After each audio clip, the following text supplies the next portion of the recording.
In this video, we'll look at light baking in Unity, starting our light baking and seeing the results as well as different options we have.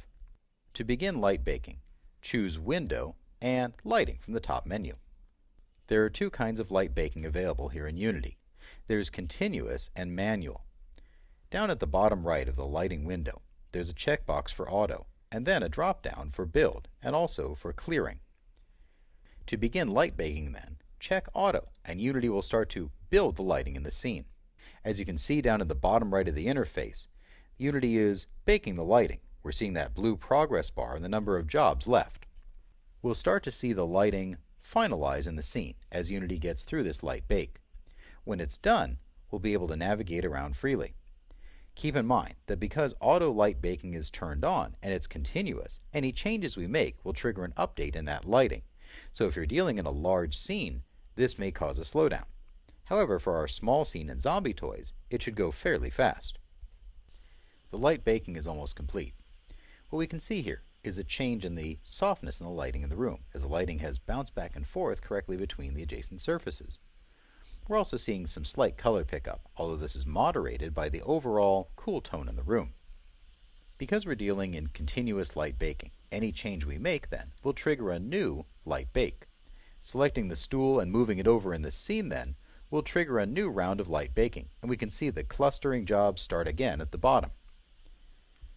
One way to stop this, allowing you to edit your scene in a much more fluid manner then, is to choose Window and Lighting and uncheck Auto.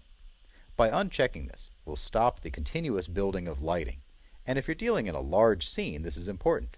We need to be able to move around the Unity editor fluidly. And if Unity is pausing or slowing down because of an extensive light bake, this will get in the way of our design workflow. When designing a scene then and laying out the different elements, typically I'll leave Auto unchecked. I'll keep my objects prepared for light baking, checking Light Map Static and Generate Light Map UVs, but leave off the continuous light baking until I'm ready to begin baking. Additionally, if you'd like to clear out any bakes you have, clearing out any lighting data, drop down under Build and choose Clear Bake Data. This actually clears out all the lighting data, and we can see down at the bottom that there are no light maps for this scene. When we look in the Light Maps section in our lighting, again there is nothing here. We have no lighting data available. Light maps are stored as EXR images within the project, and they'll show the lighting on different objects on those generated UVs. I'll check Auto once more and let the build run and take a quick look at the light maps. The light baking is finished, and we can see in here in the Light Maps section in our lighting window that Unity has stored the different EXR images for our lighting.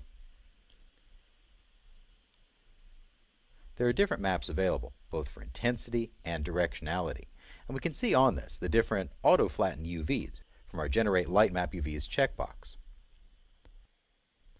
When we look here by object then in our lighting window, we can see whatever object is selected and the different preview modes available. I'll open up the preview and drop down under Charting, and we can see in here our different components in our lighting. The albedo then shows actually where the lighting is baked on that object. Any emission will show in the emissive section.